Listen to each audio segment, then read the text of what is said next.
Hi everyone, I'm Raj Kumar, President and Editor-in-Chief of DevX. This week we'll be breaking down the big headlines in global development and bringing in some top experts to help us do it. If you want to follow along with the stories we're talking about, check out devx.com and subscribe to our daily newsletter, The Newswire. There's a link in the description. Follow us along on Twitter and you can see many of the stories we're talking about today, and we'd love to hear what you think.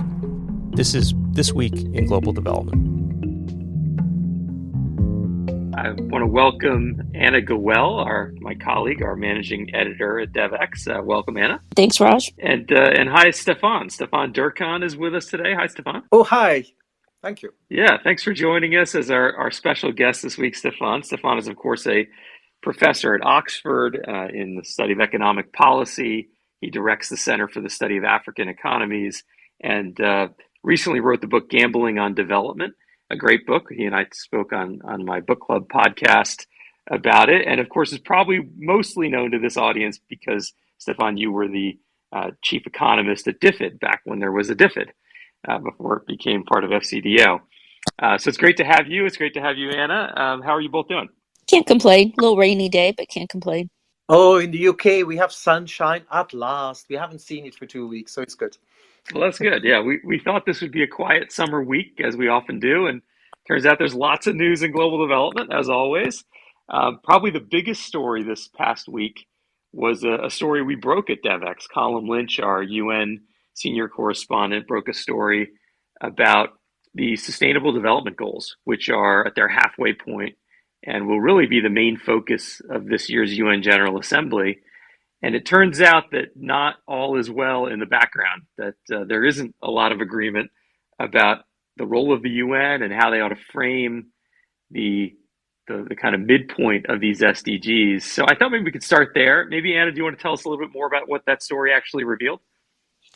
Sure. So basically, the US, UK, and some allied countries are blocking a declaration that wants to get a bit specific on ways to reform the international financial architecture, which, of course, is something that lower income countries have been clamoring for.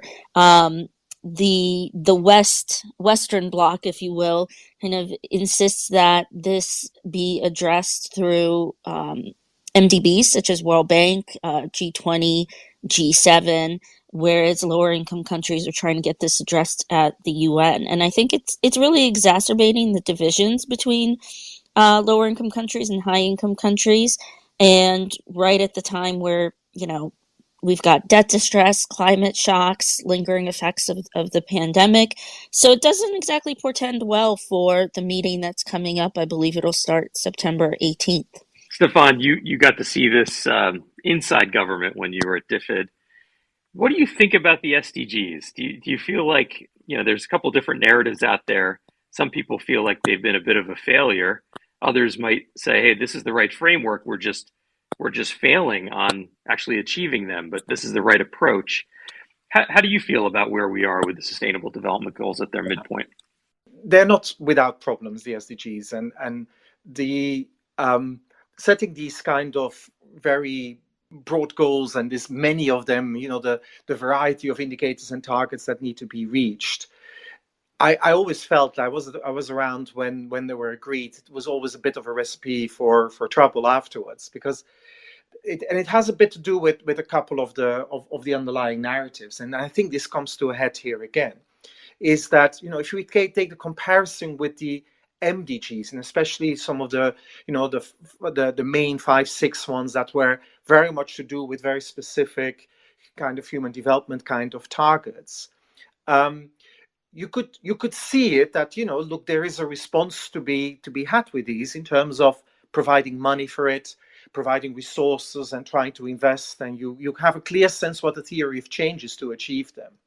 I think the problem with the SDGs is, one of the many, is that beyond the kind of legitimacy of having every country in the world including some, countries run by war criminals and others, actually signing this whole thing, and the legitimacy around it that it may or may not give them, is that actually it reduces it often too much to money. and actually saying, look, and these are actually a very broad set of goals. A lot of it is policy, a lot of things, and then we're getting very quickly, oh well, it's something we can buy. We can go to the supermarket and buy the SDGs. And I know that they're far too complicated for that. They have a lot to do with what happens with domestic internal politics and the way it's all handled and the policy making around it. And so I feel like it became a difficult framework also, as seen from New York. And then I think if you look at the story here as well, one of the proposals was to set up a $500 billion stimulus fund for the SDGs. It suggests somehow these are things you can buy, and I don't think that's actually the case. You know, if you ask me how much will it cost to reach the SDGs in the DRC, the Democratic Republic of Congo, a good friend of mine, Shanta Devarajan, one day said, you know, I used to have to calculate this, but I'm really embarrassed by the calculations I had to do, because I think the true answer is infinity. Given what's going on in the politics and in the situation in such a country, you can't buy these things with money. So it puts this all a bit in the kind of in the wrong framework. So I think that's and yeah, we're midway to it, and such a diverse set of goals. And it was never very clear what the right theory of change was to actually get this. So I'm I was always a bit skeptical, and I worry that it now comes to a head essentially with a fundamental discussion, which is an important one, the international financial architecture.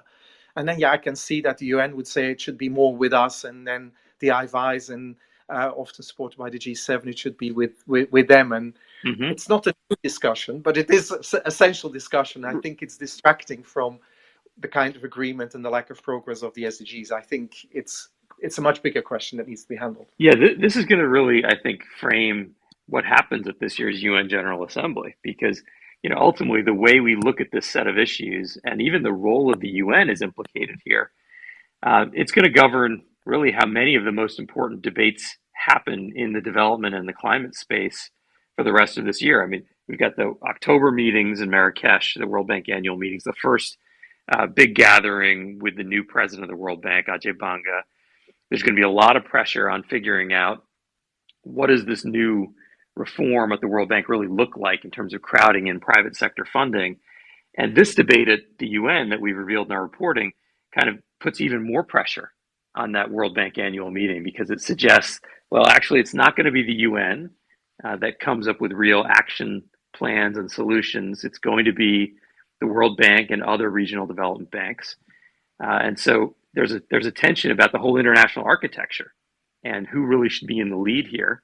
And of course, Mia Mottley and others, leading reform agendas want the UN, because you've got the developing countries themselves with much more voice at the UN than they have in the G7 or G20 or in the boards of the MDBs. So these are pretty fundamental debates that are really going to govern kind of how the financing of development climate moves forward. And it might seem like kind of a small backroom debate over periods and commas in some meaningless, toothless memorandum coming out of the UN, but I think it points to something much, much larger, and that may determine how the SDGs ultimately go for the next 7.5 years. Anna, we covered that story, of course, but there was a related story that came out of the UK, and that's around the SIDS, and it gets to this question of the architecture of our sector and how people, think about where the funding comes from and who it goes to. And these SIDS, these small island developing states, are saying, hey, this architecture doesn't work for us. We're too rich. And the SDGs and the official development assistance, it's all very focused on the poorest countries as measured by gross national income per capita. And we don't qualify very often. Small island developing states don't qualify. And yet the sea levels are rising. Some of these countries might get swallowed up literally by the seas, and others just face massive potential damage. And so they're calling foul. And the UK government was kind of put front and center in this debate. And so I'd love to get both of your take on this and on this broader question of the SDGs and the World Bank and MDBs and the architecture, all the kind of open questions that this reporting points to. Anna, why don't you take us a little further on the SID story, and I'd love to hear Stefan's views. I mean, as you said, they're kind of getting punished for technically being too rich, which is, not the case. A lot of it comes down to the fact that they're sparsely populated. But they have this double whammy that they're incredibly vulnerable to climate shocks, and that's not going to change anytime in the near future. It's going to, if anything, it's just going to increase.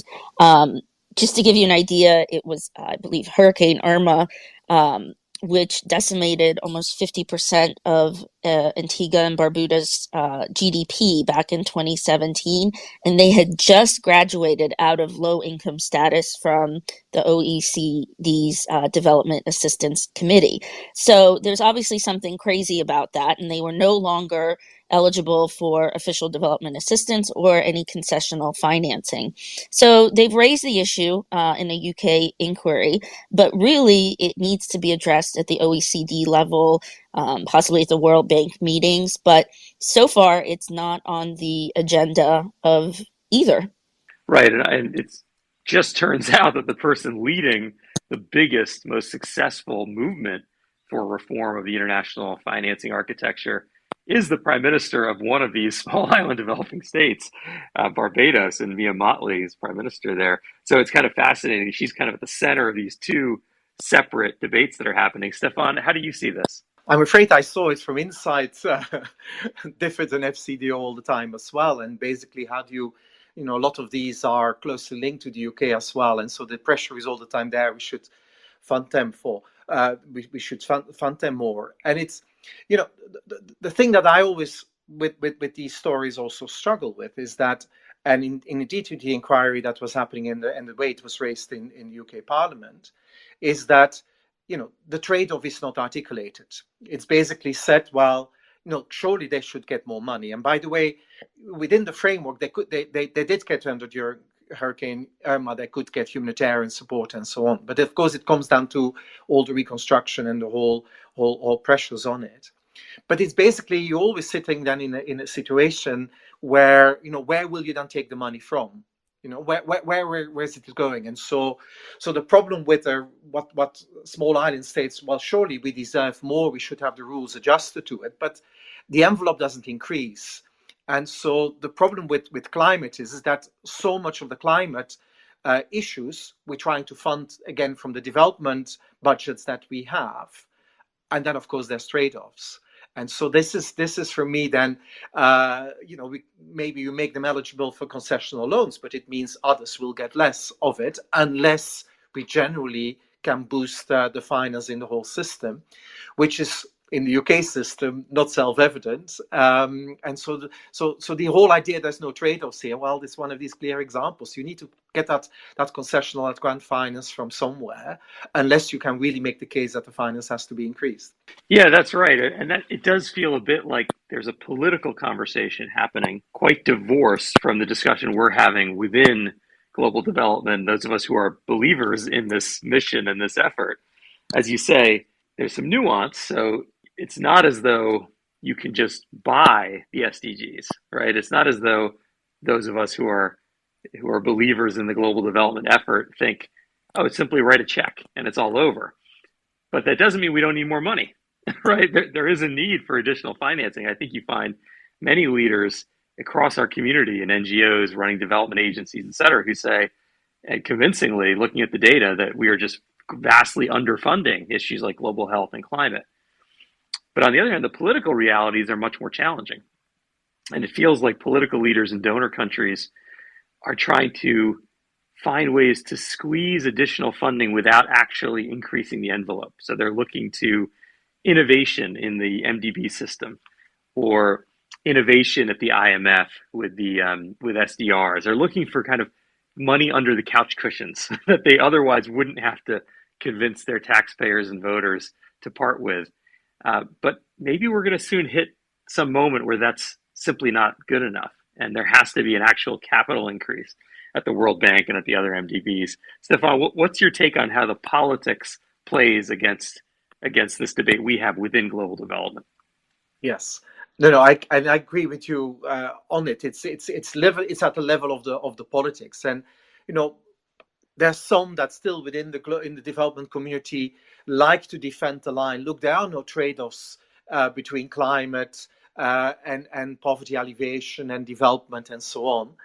But of course, the trade-offs which comes because it's different localities. The small island states, if they need to get more money, we're going to take it from somewhere else. Now, the politics is clearly such that, I definitely can see it in Europe where, funding is being squeezed already now, and not just in the UK, and in other places as well.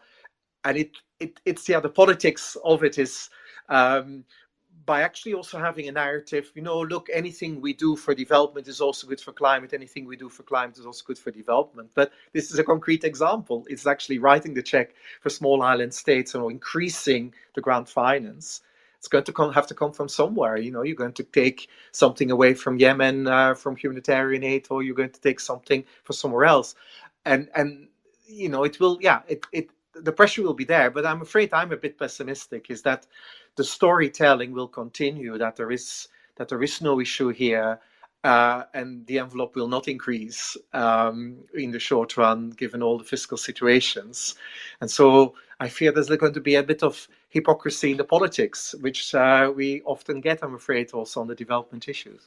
Yeah, maybe this year's UN General Assembly will be a chance to reframe that debate and actually wake the world up to the idea that we can't just get something for nothing. There has to be a new debate inside, donor countries about increasing that funding envelope. The politics do not look very favorable from where I sit, but at some point, as we sit through one of the hottest summers, maybe the hottest summer ever, as we see climate playing out around the world, at some point the world's going to have to wake up to the need for additional finance. And, UNGA could be the moment to set that narrative, that agenda around the SDGs, how far behind we are, as we go into the World Bank annual meetings and then COP, where the real money will be, hopefully put forward.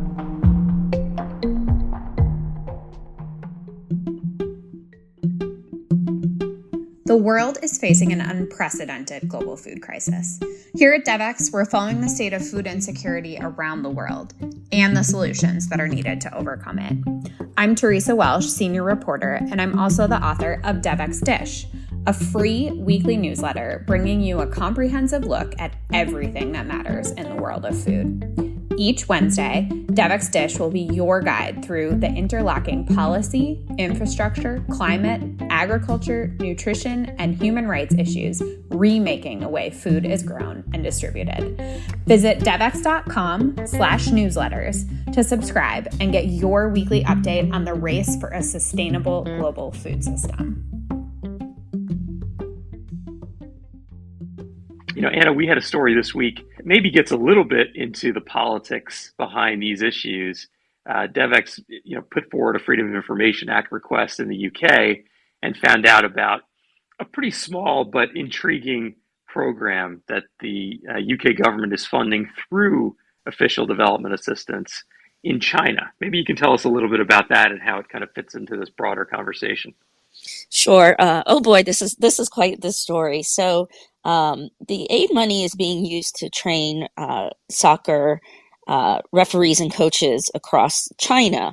As you said, it's a very small amount of money. It's about 200,000 over 3 years, which when you look at it, it's just, a tiny, tiny fraction of aid. But the optics, especially coming out of the fact that we just learned that thousands of people could die because of the many UK aid cuts that are taking place, the optics are just absolutely horrible.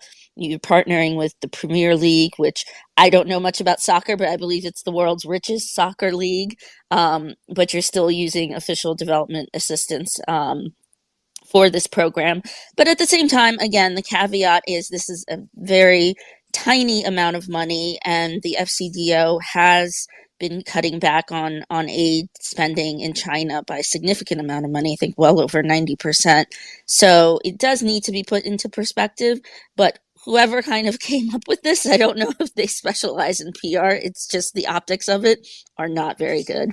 Yeah, I could see a good argument, actually, although we published this piece, I could see a good argument for doing programs like this, right? Very relatively small amounts of money, leveraging British culture through the Premier League, developing relationships beyond the government in a country like China where there's growing competition, if not conflict, between the West and China. I could see arguments for it, and I can see some real challenges with these kinds of stories coming out, because maybe it just feeds into right-wing views about official development assistance and the idea that, look, this is where the money goes. It's all wasted on soccer programs in China.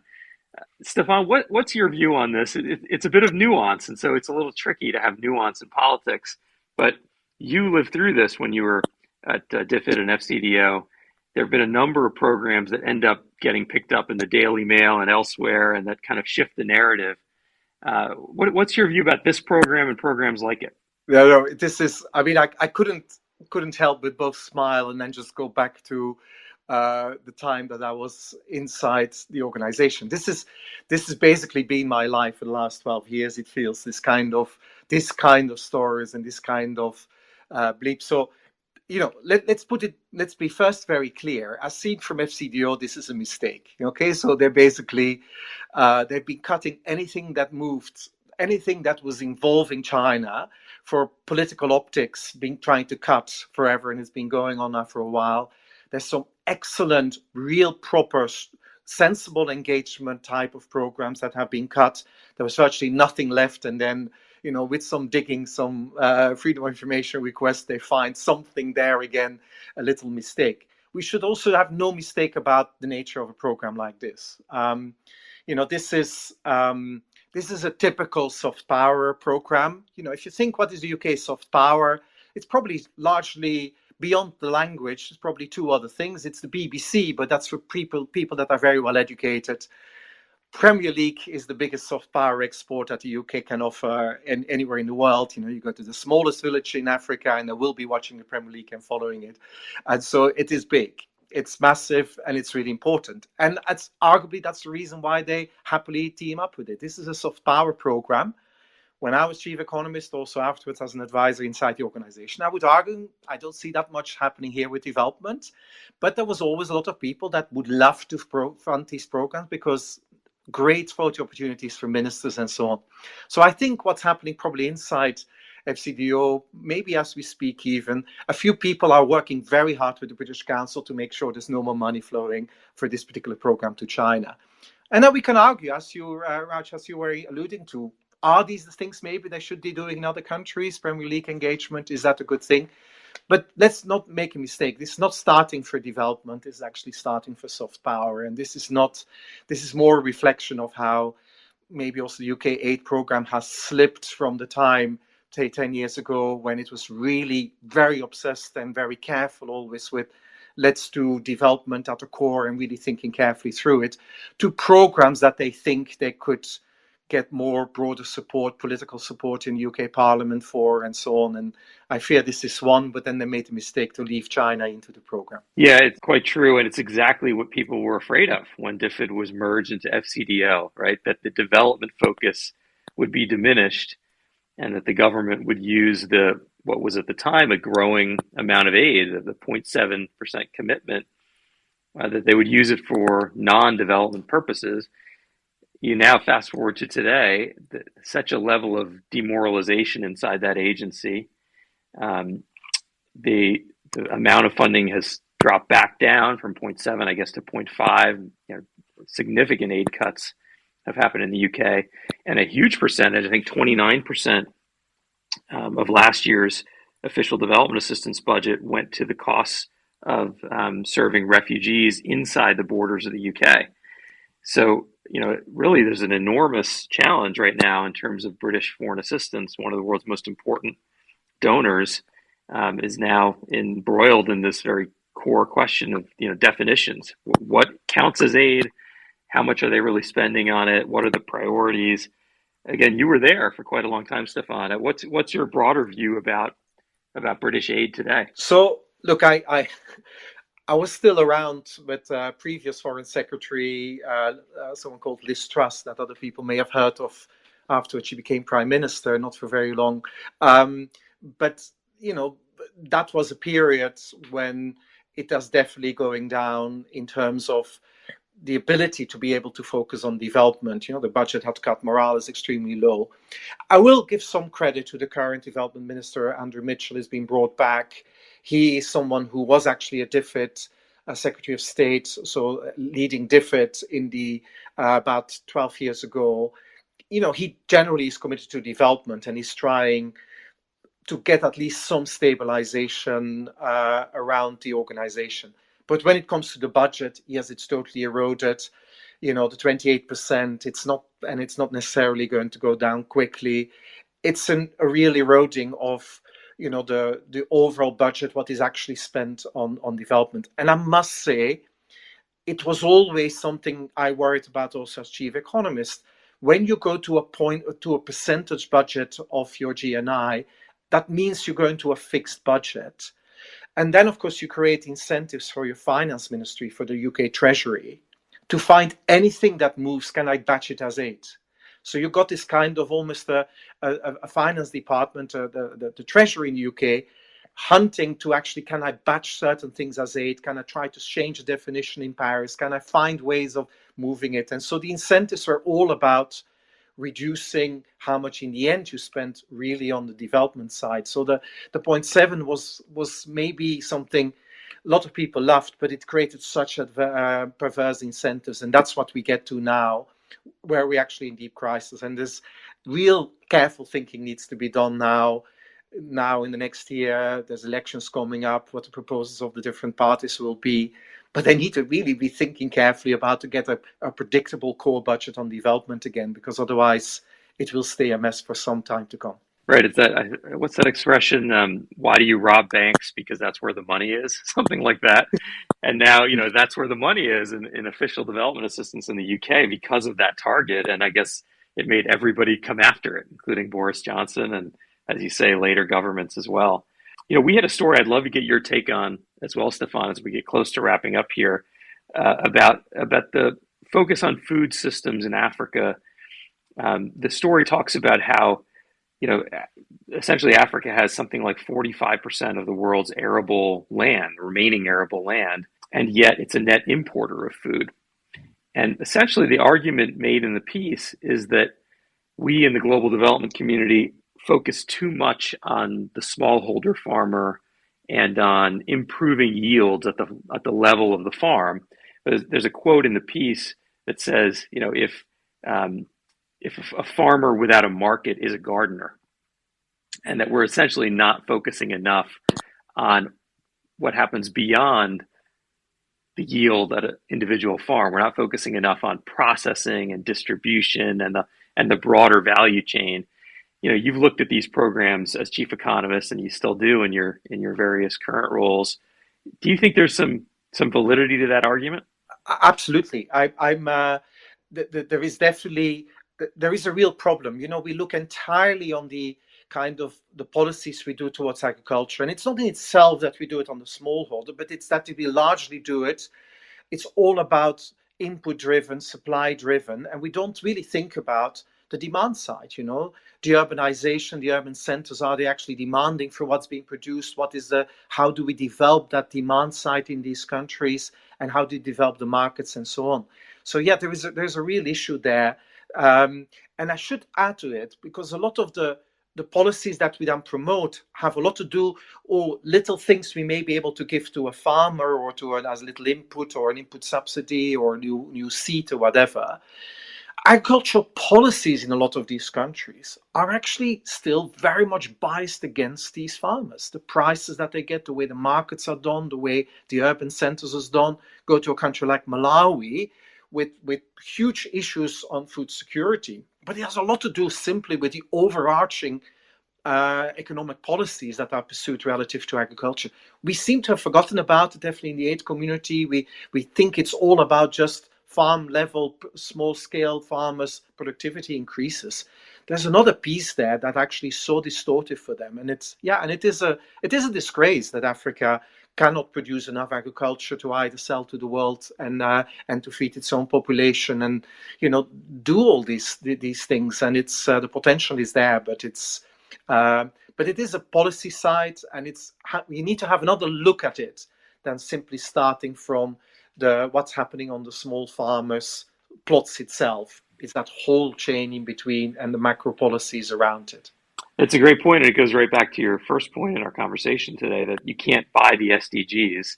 And there is maybe, something attractive about the concept when people talk about we're missing X trillion dollars to achieve the SDGs. There's something attractive about the idea that that's all we're missing, that if only we came up with the money, we would be there. And as you say, there's also a very important policy dimension, human rights dimension. When you think about authoritarian governments and the decline in civil liberties around the world, there are many other dimensions. It's not just the financing one, as much as that is front and center at this upcoming UN General Assembly, and will continue to be at the World Bank meetings and at COP. We talked a lot today about the UK and its financing challenges, but I thought maybe you could tell us, Anna, about another country that's facing similar pressure around aid cuts. Country is Germany. The ruling coalition is suggesting a 5% cut to the development budget, except for defense, which is largely owing to the fact of the war in Ukraine. It's a bit surprising on the one hand, because this ruling coalition has been wanting to restore aid cuts from the previous government. But at the same time, it's not all that surprising. I mean, even aid advocates talk about the fact that development is not a priority compared to defense. This is a government that's determined to rein in debt. And it was a compromise that took several months. So whether these cuts will be able to be reversed is up in the air. But again, I think another caveat, because this is a very classic example of a nuanced story. This ruling coalition was able to get last year, I believe, the percentage of GNI going to aid to be above 8%. So that's quite significant. That's quite more than 0.5% of the UK. So we're still coming at these cuts from a pretty high level. They still need to be passed by the German parliament. So even though it's a bit surprising, there's still a lot of hope that this won't be as dire as the UK cuts. Yeah, it's just a good reminder that the politics around foreign assistance are not headed in our direction in many places. The UK is maybe the standout. It gets a lot of the attention.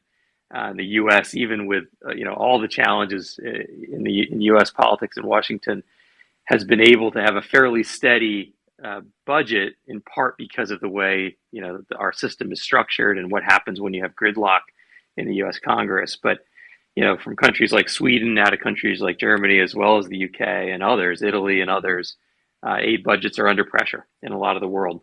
And so, this big story that we broke this week about the debates happening at the UN, these are debates that are happening also inside donor capitals. And I think it's going to be they're really going to come to a head by the time we're all together in September in New York. So I think we've run out of time, but it's been a great conversation. Great to be with you, Stefan and Anna. Thanks so much for taking the time to join us this week. This has been This Week in Global Development. If you enjoyed this episode, don't forget to subscribe using the link in the description. To get even more coverage and analysis on the most pressing development issues of the day, become a DevX Pro member by going to devx.com/membership and signing up. Thank you for listening, and see you next week.